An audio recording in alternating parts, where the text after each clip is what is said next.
그 전북경찰청 소속 수사관이었는데 호송하는 차량 내에서 그 여성 피해자에게 강제로 입맞춤을 하고 이제 추행을 했었다라는 혐의로 기소가 된 상황이 있었어요. 일반적인 사건이니까 뭐 별다른 거 없이 넘어가겠다 생각을 했었는데 검찰에서 이걸 징역을 7년을 구형하는 좀 특이한 케이스가 발견이 됐고, 또한 이제 담당 수사관이 최후 변론할 때 되게 이상한 얘기를 했었어요. 무슨 얘기냐면 내 방어권이 심대하게 침해를 받았다, 검찰 단계에서. 이거에 대해서 법원이 경종을 울려달라라는 취지로 이야기한 부분이 있어서 이게 도대체 무슨 사건이지 싶어서 한번 기사를 다 살펴봤고 오늘 한번 소개를 해보려고 이렇게 가져왔습니다. 이 대체 어떤 식으로 방어권을 못 썼다고 하는 건지. 물론 우리가 사건을 다 본 건 아니기 때문에 제가 함부로 얘기할 수는 없는데, 최후 변론에 있는 기사 내용을 활용을 하다 보면은 검찰 단계에서 내가 DNA에 대한 수치라든지 그 부위에 대해서도 확인할 수가 없었고, 그 다음에 CCTV라든지 이런 거에 대해서 확인을 요청하거나 아니면 내가 보겠다라고 얘기했는데도 불구하고 전혀 보여주지 않았다. 그래서 적재적소에 내가 방어를 행사할 수가 없었다 라는 내용이 들어있는 거 봤을 때는 아마 자신도 경찰이니까 수사를 받을 때 계속 뭔가 얘기를 했었던 것 같아요. 근데 그게 하나도 수사기관에서 안 받아들여진 거지. 그러니까 그래서 방어권에 대해서 지금 이제 문제가 됐다라고 주장을 하는 것 같습니다. 방어권이 뭘까요? 방어권이라는 건요, 피혐의자가 됐을 때 이제 수사기관에서 공격을 한다라는 생각을 한다고 하면은 이제 반대로 혐의자 같은 경우는 이제 방어를 해야 되는데, 그 방어를 한다는 게 뭐 증거를 인멸한다 뭐 이런 게 아니고 법적 테두리 내에서 내가 할 수 있는 수사나 그런 요구 아니면 변론, 변명 등을 하는 거를 우리가 기본적으로 방어권이라고 하면 되는 거고, 이 방어권 행사를 위해서 도움을 주는 사람들이 저희 같은 이제 변호사가 되는 거겠죠.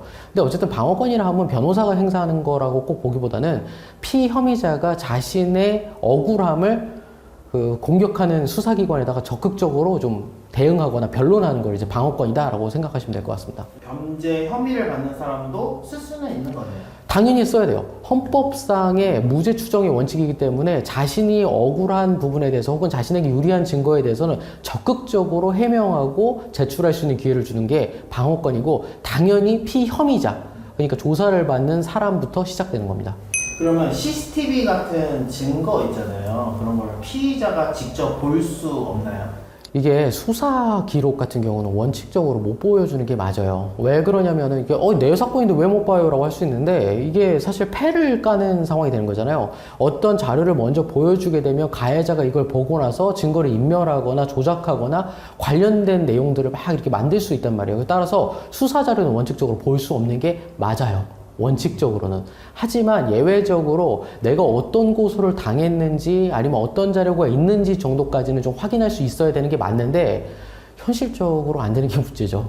변호사들의 역량 차이가 확실히 나는 부분이 이런 건데, 담당 수사관이나 검사님하고 면담을 좀 진행해야겠다라는 내용들을 이야기하시는 변호사님들이 간혹 가다 계실 거예요. 근데 그 사람들이 가가지고 그냥 단순히 그냥 노가리 까다 오는 게 아니고요. 실제로 어떤 증거가 있는지를 좀 확보를 해보고, 이게 사실 경력이 많이 쌓이면 쌓일수록 질문 하나 했을 때 뭐 예를 들어가지고 DNA 검사를 이번에 우리 의뢰인 걸 해야 되겠습니다 라고 이야기하는 경우가 나오거든요. 그러면은 여기서부터 유추할 수 있는 게 뭐냐면, 아, 피해자는 이미 그 해바라기 센터라든지 아니면 병원을 갔었구나. 그리고 피해자는 이미 검사를 받았고 거기서 특정한 DNA가 확인이 됐구나 까지를 우리가 유추할 수 있어야 돼요. 그러니까 그런 유추된 내용을 가지고 이제 상대방들이 뭐를 갖고 있구나 정도까지 생각을 우리가 할 수 있는 거거든요. 그러니까 수사기관에서 원칙적으로 안 보여주는 게 맞는데, 그렇다 하더라도 변호인들이 어떤 게 숨겨져 있고 어떤 게 내용이 있는지를 다 확인을 해보고 그거에 대해서 뭐 유추한 내용을 알려줄 수도 있는 거고, 아니면은 여기까지는 정보공개 청구해도 충분히 볼 수 있을 것 같은데 싶을 때는 정보공개 청구를 해서 받아보는 경우도 있습니다. 그러면은 경찰한테 뭐 이게 수사를 해달라고 뭐 지인 부탁이라고 하잖아요. 그런 걸 좀 했거나 아니면 괜히 나 그냥 귀찮게 굴지 말라고 막 하거나 이럴 경우 불이익을 줄 수 있나요? 저희 그 사무실에서 일하고 있는 이범석 과장님 그 기사도 많이 나오고 했었죠. 그때 그 분이 변호사를 처음 선임하게 된 계기가 뭐냐라고 물어봤을 때 똑같이 하신 게 있었어요. 검찰에서 이런 부분을 좀 조사해서 제 억울함을 좀 살펴주십시오 검사님이라고 요청을 했는데, 그 검사님이 했던 얘기가 내가 당신 변호사입니까?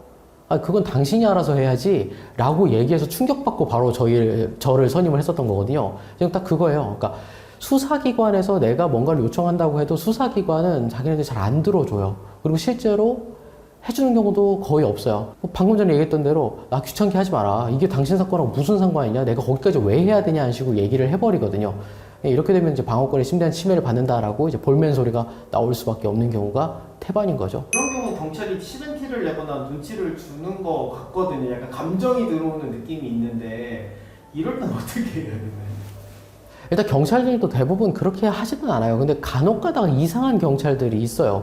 이상한 경찰들은, 그러니까 이 사람이 가해자라는 걸 너무 확신을 하고 되게 보수적으로 나오거나 방어적으로 나오는 경우가 있고, 아니면 되게 기분 나쁘게 좀 욕설을 은근히 좀 섞는다든지, 반말을 섞는다든지, 아니면 지나가다가 의자 같은 거 툭 치면서 이제 좀 공포적인 분위기를 만든다든지 하는데, 이때 대응하는 방법들은 제발 부탁인데, 그 수사관 교체를 자꾸 하려고 하는 경우들이 있거든요. 수사관 교체는 하시는 거 아닙니다. 경찰도 어쨌든 다 같은 팀에서 진행을 해요. A 경찰관이 만약에 회피를 당하면요, 결국에는 B 경찰관 그 동료예요. 친구라고. 그 사람이 조사를 받는데 본인한테 그렇게 썩 좋을 건 없어요. 그럴 때는 다만 왜 이런 행동을 하는지에 대해서 변호인과 좀 상의를 하고, 변호사가 그거에 대해서 불만을 제기할 수 있게, 그러니까 적법하게 진행할 수 있게 하는 게 훨씬 더 좋아요. 괜히 감정 싸움으로 가면 피해는 본인이 봐요, 결국에는.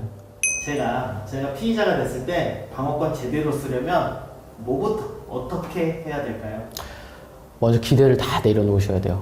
저 사람은 내 말을 일단 의심해서 들을 거야 라는 생각을 하셔야 됩니다. 그리고 지금 기대를 내려놓으면서 똑같이 해야 될 게, 상대방의 패를 우리가 볼 수 없다는 사실에 대해서 명확히 알아야 돼요. 그러면은 이제부터 해야 될 일은 내 패가 무엇인지를 먼저 체크하는 게 제일 중요하고, 그 다음에 저 사람이 내 말을 왜 안 믿지? 저 사람이 왜 내가 얘기하는 걸 다 변명으로, 핑계로밖에 안 듣지? 그거는 근거라든지 이런 게 없어서 그런 거거든요. 내 진술을 먼저 정확하게 정리할 필요가 있어요. 이번 지금 말씀드렸던 사건 역시도 결국에는 피해자 진술뿐만 아니라 피의자 진술이 훨씬 더 신빙성 있다라고 하면서 무죄가 나왔단 말이에요. 그러니까 본인의 진술을 먼저 정리하고 객관적인 증거를 찾는 게 가장 중요해요. 그리고 그러려면 변호사 선임해서 내 그 사건을 객관적으로 보는 것도 되게 필요한 상황이라고 생각합니다.